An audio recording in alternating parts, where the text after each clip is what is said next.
ہم سے یہ سوال پوچھے کہ ہم نے کہاں سے آغاز کیا تھا، میں کمپیریزن دکھا رہا ہوں اور اس کے اوپر کوئی سوال نہیں کر سکتا کیونکہ یہ میں خود سے نہیں بتا رہا. باقی وزارتوں میں بھی اسی طرح کا پروگریس ہے. بہت کم. میں آپ کو ایک ایک کر کے بتاتا ہوں. پہلی چیز کہ آپ تو میڈیا کے اوپر اتنے اشتہار، ہم نے تو اتنے اشتہار نہیں دیے. آپ نے کبھی اشتہار نہیں دیکھا ہوگا، شاید دینے پڑے تو اب دیں گے تاکہ کم از کم پتہ تو چلے قوم کو. لیکن اس کے علاوہ کوئی قرضے، جب سود قیمت میں ہم ادائیگیاں کرتے ہیں تو قرضے کیا عمران خان نے لیے تھے؟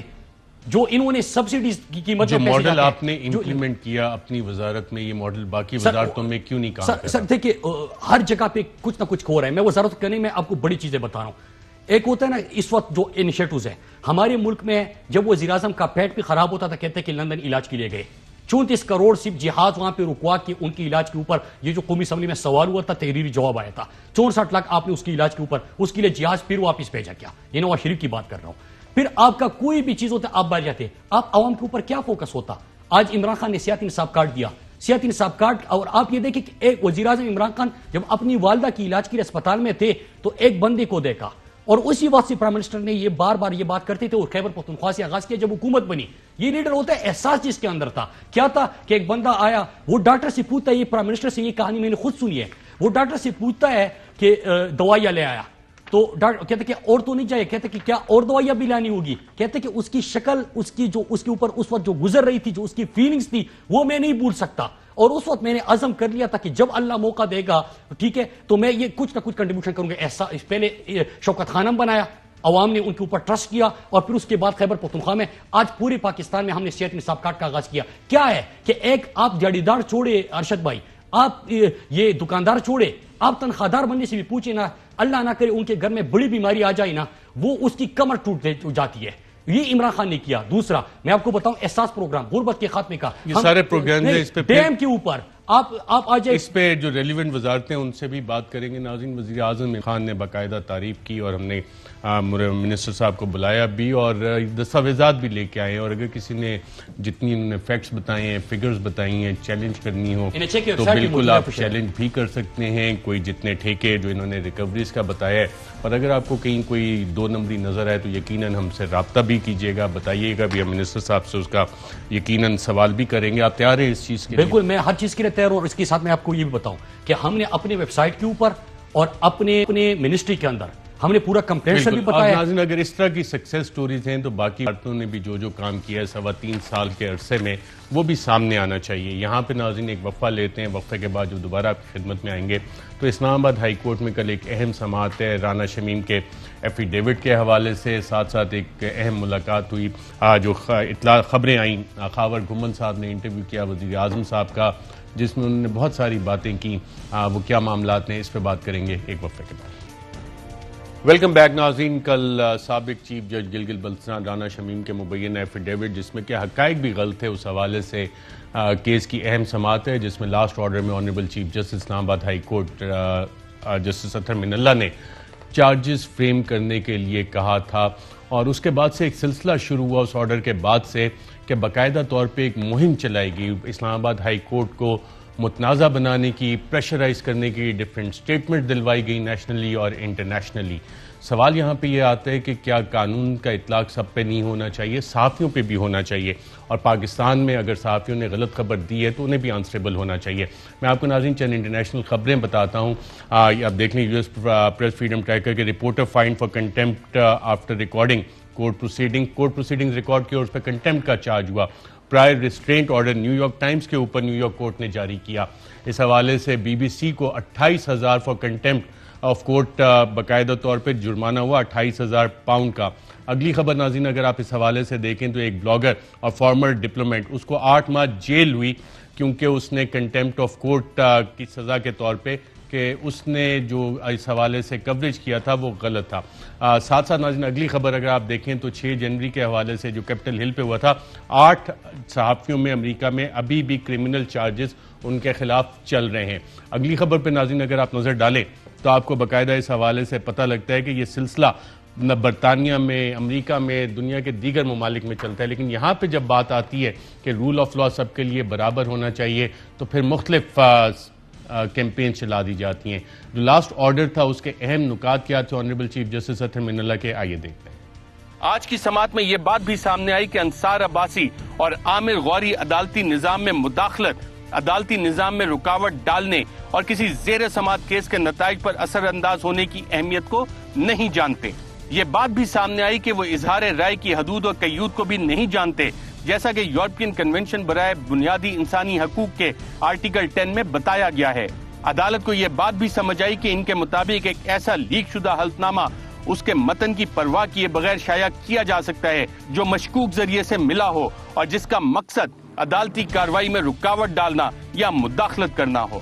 تشویشناک طور پر ان کے مطابق پراسرار طور پر ملنے والا ایک ایسا لیک شدہ ڈاکومنٹ شائع کرنا ایک درست عمل ہے جس کے ذریعے اس عدالت اور اس کے ججز کی غیر جانبداری اور آزادی کو مشکوک بنایا جائے۔ عامر غوری اور انصار عباسی نے اس بات پر زور دیا کہ کسی بھی خبر کو اس کے نتائج کی پرواہ کیے بغیر شائع کرنے کے عمل کو آزادی صحافت کا تحفظ حاصل ہوتا ہے اور ایسا کرنا صحافتی فریضہ ہے۔